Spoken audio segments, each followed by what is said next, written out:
ദയവായി ക്ഷമിക്കുക, ഇടയ്ക്ക് വൈദ്യുതി തടസ്സപ്പെട്ടു. അതുകൊണ്ട് ലൈവിൽ അല്പമല്ലാത്തൊരു പ്രശ്നം നേരിടുവാനിടയായി തീർന്നു. നമുക്ക് തുടരാം. അപ്പോൾ യേശുവിനെ അനുഗമിക്കുന്ന യോഹന്നാൻ സ്നാപകന്റെ ശിഷ്യന്മാർ യേശുവിനെ സംബോധന ചെയ്യുന്നത് യോഹന്നാൻ സുവിശേഷം നമ്മൾ കണ്ടു. 1-ാമത്തെ അധ്യായത്തിൻ്റെ 38-ാമത്തെ വാക്യത്തിൻ്റെ 2-ാം ഭാഗം. അവർ റബ്ബി എന്ന് വെച്ചാൽ ഗുരു, നീ എവിടെ പാർക്കുന്നു എന്ന് ചോദിച്ചു. അപ്പോൾ ഒരു അനുഗമിക്കുന്ന യേശുവിൻ്റെ ശിഷ്യനാകണമെന്നുള്ള ഒരു ആഗ്രഹത്തോടുകൂടി ആയിരിക്കാം അവർ വിശദമായിട്ട് യേശുവിനെ കുറിച്ച് അന്വേഷിക്കുക. എവിടെയാണ് നീ പാർക്കുന്നത്? നിശ്ചയമായി എന്തൊക്കെയൊരു ആഗ്രഹമുണ്ട് അവർക്ക് യേശുവിനെ അനുഗമിക്കണമെന്നും യേശുവിൻ്റെ ഒരു ശിഷ്യനായി മാറണമെന്നുള്ളത്. കാരണം തങ്ങളുടെ ഗുരുവായിരുന്ന യോഹന്നാൻ സ്നാപകൻ വിളിച്ചു പറഞ്ഞത് ലോകത്തിൻ്റെ പാപത്തെ ചുമന്നൊഴിക്കുന്ന ദൈവത്തിൻ്റെ കുഞ്ഞാട് എന്ന് സംബോധന ചെയ്ത ആ മഹാനായ ഗുരുവാണ് തങ്ങൾക്ക് മുൻപിലൂടെ കടന്നു പോകുന്നത് എന്ന് തിരിച്ചറിഞ്ഞപ്പോൾ അവരൊട്ടും താമസിക്കാതെ അവനെ അനുഗമിച്ചിട്ട് ചോദിക്കുകയാണ്, എവിടെയാണ് നീ പാർക്കുന്നത്? യേശു കൊടുത്തൊരു മറുപടി ഇങ്ങനെയാണ്. അതിൻ്റെ 39-ാം വാക്യം. അവൻ അവരോട് വന്ന് കാണുവിനെന്ന് പറഞ്ഞു. അങ്ങനെ അവൻ വസിക്കുന്ന ഇടം അവർ കണ്ട് അന്ന് അവനോടുകൂടെ പാർത്തു. നോക്കുക, ഗുരുശിഷ്യ ബന്ധത്തിലേക്ക് വരുന്ന ഒരു പ്രത്യേക സന്ദർഭമാണ് ഇവിടെ കാണാൻ കഴിയും.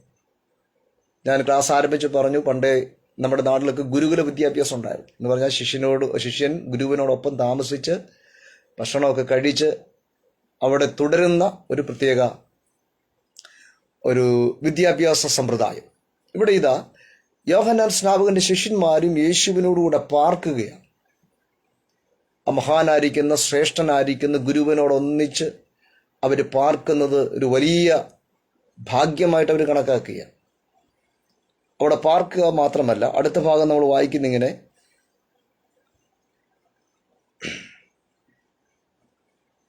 അതിൻ്റെ 40-ാമത്തെ വാക്യത്തിലേക്ക് വരുമ്പോൾ, യോഹന്നാൻ പറഞ്ഞത് കേട്ട് അവനെ അനുഗമിച്ച 2 പേരിൽ ഒരുത്തൻ ശിമോൻ പത്രോസിന്റെ സഹോദരനായ അന്ത്രയോസ് ആയിരുന്നു. അപ്പോൾ യോഹന്നാൻ സ്നാപകൻ യേശുവിനെ സംബന്ധിച്ച് കടന്നു പോകുന്ന യേശുവിനെ കണ്ടിട്ട് ദൈവത്തിൻ്റെ കുഞ്ഞാടെന്ന് പറഞ്ഞ് സംബോധന ചെയ്യുമ്പോൾ ആ യേശുവിനെ അനുഗമിക്കുന്ന 2 ശിഷ്യന്മാരിൽ ഒരാൾ ആരായിരുന്നു? അന്ത്രയോസ് ആയിരുന്നു. അന്ത്രയോസ് യേശുവിൻ്റെ ആ സഹവർത്തിത്വം അല്ലെ, യേശുവായിട്ട് ചിലവഴിച്ച സമയം തൻ്റെ ഹൃദയത്തിൽ വല്ലാത്ത ഒരു അഭേദ്യമായിരിക്കുന്ന ബന്ധം യേശുവുമായിട്ട് സ്ഥാപിക്കാനിടയാക്കി. ഒരിക്കലും യേശുവിനെ നമ്മൾ അനുഗമിക്കാൻ തീരുമാനിച്ചാൽ, യേശുവുമായിട്ടൊരു ബന്ധം സ്ഥാപിച്ചു കഴിഞ്ഞാൽ മറ്റുള്ളവരെയും കൂടെ നമ്മൾ ആ ഒരു തലത്തിലേക്ക് കൊണ്ടുവരുവാനായിട്ട് നമ്മൾ ശ്രമിക്കും. അത്രമേൽ ശ്രേഷ്ഠമാണ് ആ ബന്ധമെന്ന് പറയുന്നത്.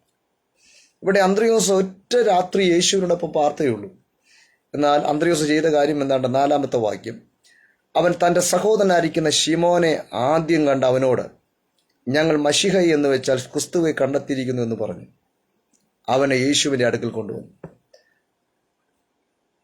ശ്രദ്ധിക്കുക, ഞാൻ ആദ്യം പറഞ്ഞു, ഈ ശിഷ്യന്മാരാക്കി തീർക്കുക എന്ന് പറയുന്ന ഒരു കണ്ടിന്യൂസ് പ്രോസസ്സാണ്. ഇപ്പോൾ ഈ ക്ലാസ് വാച്ച് ചെയ്യുന്ന ഓരോരുത്തരിലും ആ ദൗത്യം അല്ലെങ്കിൽ ആ ഉത്തരവാദിത്വമുണ്ട്. ഞാൻ ഒരിക്കൽ യേശുവിൻ്റെ ശിഷ്യനായി മാറിയെങ്കിൽ എന്നെപ്പോലെ തന്നെ മറ്റുള്ളവരെയും യേശുവിൻ്റെ ശിഷ്യനാക്കി മാറ്റണം. ഇവിടെ ഇതാ അന്ത്രയോസ് എന്ന് പറയുന്ന ഒരിക്കൽ യോഹന്നാൻ സ്നാപകന്റെ ശിഷ്യനായിരുന്ന ഈ അന്ത്രയോസ് യേശുവിൻ വ്യക്തമായി തിരിച്ചറിഞ്ഞു കഴിഞ്ഞപ്പോൾ, അവൻ ഗുരുവാണെന്ന് ശരിക്കും ബോധ്യപ്പെട്ട് കഴിഞ്ഞപ്പോൾ, ഈ അന്ത്രയോസ് ചെയ്യുന്ന കാര്യം എന്താണ്? തൻ്റെ സഹോദരനായിരിക്കുന്ന ശിമോൻ പത്രോസിനെ യേശുവിൻ്റെ അടുക്കൽ കൊണ്ടുവരികയാണ്. അപ്പോൾ നിശ്ചയമായിട്ടും ശിഷ്യഗണങ്ങൾ വളരുന്നതിൻ്റെ വർദ്ധിക്കുന്നതിൻ്റെ പിൻപിൽ നമുക്ക് ഒരു വലിയ ഉത്തരവാദിത്വമുണ്ട് എന്നുള്ളത് ഈ സംഭവം നമുക്ക് കാണിച്ചു തരികയാണ്. ഏത്? അന്ത്രയോസ് ചെന്ന് ശിമോൻ പത്രോസിനെ യേശുവിൻ്റെ അടുക്കൽ കൊണ്ടുവരികയാണ്. അതിന് 42-ാമത്തെ വാക്യമാണ്. അവനെ യേശുവിൻ്റെ അടുക്കൽ കൊണ്ടുവന്നു. ആരെ? ശിമോൻ പത്രോസിനെ അന്ത്രയോസ് യേശുവിൻ്റെ അടുക്കൽ കൊണ്ടുവന്നു. അപ്പോൾ ശിമോൻ പത്രോസ് യേശുവിൻ്റെ ശിഷ്യനായി, പത്രോസ് യേശുവിൻ്റെ ശിഷ്യനായി മാറുകയാണ്.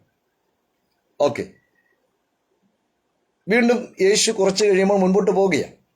43-ാം വാക്യം വരുമ്പോൾ പിറ്റേന്നാൾ, അതായത് ആ സംഭവത്തിന് ശേഷം അടുത്ത ദിവസം എത്തുകയാണ്. യേശു ഗലീലയ്ക്ക് പുറപ്പെട്ടു. അങ്ങനെ പോകാൻ തുടങ്ങുമ്പോൾ ഫിലിപ്പോസ് എന്ന് പറയുന്ന ഒരുവനെ കാണുക. ഫിലിപ്പോസിനെ കണ്ടു. ഫിലിപ്പോസ് എന്നിട്ട് യേശു പറയുന്ന വാക്കെന്താണ്? എന്നെ അനുഗമിക്കുക. അപ്പോൾ ഒരു ശിഷ്യത്വത്തിൻ്റെ മറ്റൊരു ശ്രേഷ്ഠകരമായിരിക്കുന്ന ഒരു അവസ്ഥ എന്ന് പറയുന്ന അനുഗമനം എന്നുള്ളതാണ്. അനുഗമിക്കുക. ആ ഭാഗം നമ്മൾ മുമ്പ് കണ്ടിരുന്നു. യോഹന്നാൻ സ്നാപകന്റെ ശിഷ്യന്മാരായിരിക്കുന്ന അന്ത്രയോസ് യേശുവിനെ അനുഗമിച്ചു. ആ അനുഗമനം ഒരിക്കലും തെറ്റിയില്ല. ശ്രേഷ്ഠനായിരിക്കുന്ന മഹാനായിരിക്കുന്ന ഗുരുവിൻ്റെ അടുക്കലാണ് അന്ത്രയോസും തൻ്റെ സഹോദരനായിരിക്കുന്ന പത്രോസും എത്തിയത്. അതുപോലെ തന്നെ ഫിലിപ്പോസിനോട് കർത്താവ് യേശു പറയുകയാണ്, എന്നെ അനുഗമിക്കുക എന്ന് യേശു ഫിലിപ്പോസിനോട് പറയുമ്പോൾ അടുത്ത വാക്കിന് വായിക്കുന്നുണ്ട്, ഫിലിപ്പോസോ അന്ത്രയോസിൻ്റെയും പത്രോസിൻ്റെയും പട്ടണം ബെത്സയിദയിൽ നിന്നുള്ളവനായിരുന്നു. അടുത്ത വാക്യം 45. ഫിലിപ്പോസ് ചെയ്തൊരു കാര്യം, നഥനയേലിനെ കണ്ടിട്ട് അവനോട്, ന്യായപ്രമാണത്തിൽ മോശയും പ്രവാചകന്മാർ എഴുതിയിരിക്കുന്നവനെ കണ്ടെത്തിയിരിക്കുന്നു. ശ്രദ്ധിക്കുക, ഒരു ശിഷ്യനാണെങ്കിൽ അനുഗമനം ആവശ്യമാണ്. മറ്റൊന്ന്, യഥാർത്ഥ ഗുരു ആരെന്ന് കണ്ടെത്തുക എന്നുള്ളതും കൂടെ ഒരു ശിഷ്യന് നിക്ഷിപ്തമാണ്. നമുക്കറിയാം, ഇന്ന് ലോകത്തിൽ ധാരാളം ഗുരുക്കന്മാരുണ്ടല്ലേ. നമ്മളൊക്കെ സ്കൂളുകളിലും കോളേജിലൊക്കെ പഠിച്ചു വന്നവരാ. എന്നാൽ യഥാർത്ഥമായിരിക്കുന്ന ഒരു ഗുരുവിനെ കണ്ടെത്തുക എന്ന് പറയുന്നത് അത് ശിഷ്യനിൽ നിക്ഷിപ്തമായിരിക്കുന്ന ഒന്നാണ്. ഇവിടെ ഇതാ ഫിലിപ്പോസ് പറയുകയാണ് നഥനയേലിനോട്, ഞാൻ കണ്ടെത്തി. ആരെ? മശിഹയെ. ന്യായപ്രമാണത്തിലും മോശയൊക്കെ പറഞ്ഞതായ പ്രവാചകന്മാർ പറഞ്ഞതായിരിക്കുന്ന ആരെയാണ്? ആ മശിഹയെ ഞാൻ കണ്ടെത്തി എന്ന് പറഞ്ഞാൽ, മറ്റൊരു പേര് മശിഹ എന്നാണെങ്കിലും ഒരർത്ഥത്തിൽ ഒരു ഗുരുവാണവൻ. ആ ഗുരുവിനെ ഞാൻ കണ്ടെത്തിയിരിക്കുന്നു. അപ്പോൾ നോക്കിക്കേ, ഒരു കണ്ടിന്യൂസ് പ്രോസസ്സ്. അന്ത്രയോസ് പത്രോസിനെ യേശുവിൻ്റെ അടുക്കൽ കൊണ്ടുവന്നു. ഫിലിപ്പോസ് നഥനയേലിനെ യേശുവിൻ്റെ അടുക്കൽ കൊണ്ടുവരുന്നു. നോക്കുക, അങ്ങനെ ശിഷ്യന്മാരുടെ എണ്ണം ക്രമാനുഗതമായി വർദ്ധിക്കുക. അപ്പോൾ ക്രിസ്തീയ ശിഷ്യത്വത്തിൽ നമ്മൾ മനസ്സിലാക്കേണ്ട ഒരു കാര്യം, എന്നിലും നിങ്ങളിലും കർത്താവായ യേശുക്രിസ്തു തന്നിരിക്കുന്ന മഹാനിയോഗം എന്ന് പറയുന്നത് സകല ജാതികളെയും ശിഷ്യരാക്കുക എന്നുള്ളതാണ്. ഇനി യേശുവിൻ്റെ ശിഷ്യന്മാരെ തന്നെ എടുത്തു നോക്കിക്കുക. വ്യത്യസ്ത ജാതികളിൽ, വ്യത്യസ്ത തുറകളിൽ, വ്യത്യസ്ത ജീവിത പശ്ചാത്തലങ്ങളിൽ ജീവിച്ചവരല്ലേ ശിഷ്യന്മാരായിട്ട് ആദ്യ കാലഘട്ടങ്ങളിൽ 12 അപ്പോസ്തലന്മാരെന്ന് പേര് കൊണ്ടവരിൽ നമുക്ക് കാണാൻ കഴിയുന്നത് അല്ലേ. അപ്പോൾ യേശുവിൻ്റെ ശിഷ്യനാകുന്നതിന് യാതൊരു മാനദണ്ഡവും ഇല്ല എന്നുള്ളത് ഈ മഹാനിയോഗത്തിലൂടെ നമ്മൾ കാണുന്നുണ്ട്. ഒരു മാനദണ്ഡവും ഇല്ല. സകലരെയും നമ്മൾ ശിഷ്യരാക്കണം, സകലരെയും. അപ്പോൾ ശിഷ്യത്വം എന്ന് പറയും, അല്ലെങ്കിൽ ശിഷ്യനാക്കുക എന്നുള്ളത് ഒരു തുടർമാന പ്രക്രിയയാണ്. അത് അന്ന് തുടങ്ങി ഇന്നും അനവരതം തുറന്നുകൊണ്ടിരിക്കുക. നാളുകൾ കർത്താവ് വരുവാൻ താമസിച്ചാൽ നാളുകളിലും അത് തുറന്നുകൊണ്ടേയിരിക്കും. ഇന്ന് ദൈവസഭയുടെ വളർച്ചയുടെ ഒരു പ്രധാന കാരണവും ഈ ശിഷ്യന്മാരുടെ എണ്ണത്തിലുള്ള വർധനമാണ്. അപ്പോൾ യോഹന്നാന്റെ സുവിശേഷത്തിൽ നമ്മൾ കാണുകയാണ്, ഒരു തുടർമാന പ്രക്രിയയാണ് ഈ ശിഷ്യന്മാരാക്കി മാറ്റുക എന്ന് പറയുന്നത്. മാത്രമല്ല, 8-ാമത്തെ അധ്യായം, യോഹന്നാന്റെ സുവിശേഷം 8-ാം അധ്യായത്തിൽ 31-ാമത്തെ വാക്യം ശ്രദ്ധിക്കാം നമുക്ക്. യേശുവിൻ്റെ ഒരു ശിഷ്യനായി തീരണമെങ്കിൽ ഇവിടെ നമ്മൾ എന്താണ് കാണുന്നത്? 31-ാം വാക്യം, തന്നിൽ വിശ്വസിച്ച യഹൂദന്മാരോട് യേശു, എൻ്റെ വചനത്തിൽ നിലനിൽക്കുന്നുവെങ്കിൽ നിങ്ങൾ വാസ്തവമായി എൻ്റെ ശിഷ്യന്മാരായി. അതും വളരെ ശ്രദ്ധേയമായൊരു കാര്യമാണ്. യേശുവിൻ്റെ വചനത്തിൽ നിലനിൽക്കുന്നവർ മാത്രമാണ് യേശുവിൻ്റെ ശിഷ്യനായിട്ട് പരിഗണിക്കപ്പെടുന്നത്. നമ്മൾ ആദ്യം കൊണ്ട് സകലരെയും നമ്മൾ ശിഷ്യരാക്കാൻ അതിനകത്ത് മാനദണ്ഡങ്ങൾ മറ്റൊന്നുമില്ല. എന്നാൽ യേശുവിൻ്റെ ശിഷ്യനായി തുടർന്ന് മുൻപോട്ട് പോകണമെങ്കിൽ, തുടരണമെങ്കിൽ കർത്താവിൻ്റെ വചനത്തിൽ നിലനിൽക്കണം. അവിടെയാണ് പലർക്കും അത് പ്രയാസമായിട്ട് തോന്നുന്നത്.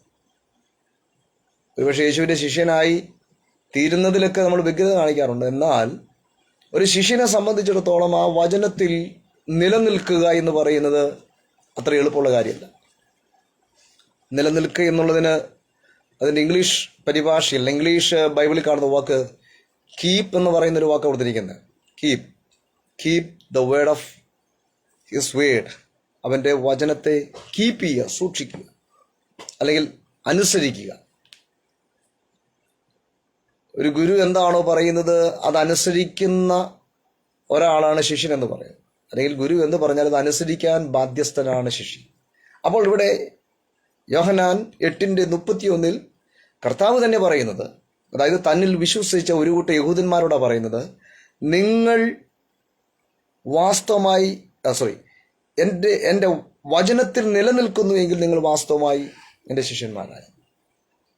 അപ്പോൾ ഈ വചനത്തിൽ നിലനിൽക്കുക എന്ന് പറയുന്നത്, അല്ലെങ്കിൽ വചനത്തെ കീപ്പ് ചെയ്യുക എന്ന് പറയുന്നത്, വചനത്തെ അനുസരിക്കുക എന്ന് പറയുന്നത് എല്ലാ ശിഷ്യന്മാരെ കൊണ്ടും നടപ്പുള്ള അല്ലെങ്കിൽ നടക്കുന്ന കാര്യമല്ല.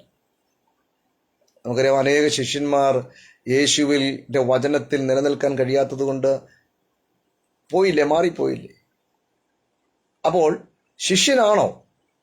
നിശ്ചയമായും ദൈവത്തിൻ്റെ, കർത്താവിൻ്റെ വചനത്തിൽ നമ്മൾ നിലനിൽക്കുന്നവരായിരിക്കും. അങ്ങനെയുള്ളവർക്ക് മാത്രമേ ശിഷ്യൻ എന്ന പേരിന് അർഹതയുള്ളൂ. ഇന്നും നമ്മൾ കർത്താവിൻ്റെ വചനം അനുസരിച്ചാണ് നിൽക്കുന്നതെങ്കിൽ, ജീവിക്കുന്നതെങ്കിൽ ഒട്ടും സംശയിക്കേണ്ട, നമ്മൾ കർത്താവിൻ്റെ ശിഷ്യന്മാരാണ്. ഓക്കെ, നമ്മുടെ സമയം ഇവിടെ ആയിരിക്കുന്നു. തുടർന്നുള്ള എപ്പിസോഡുകൾ അടുത്ത ചൊവ്വാഴ്ച രാത്രി 9:30 നമുക്ക്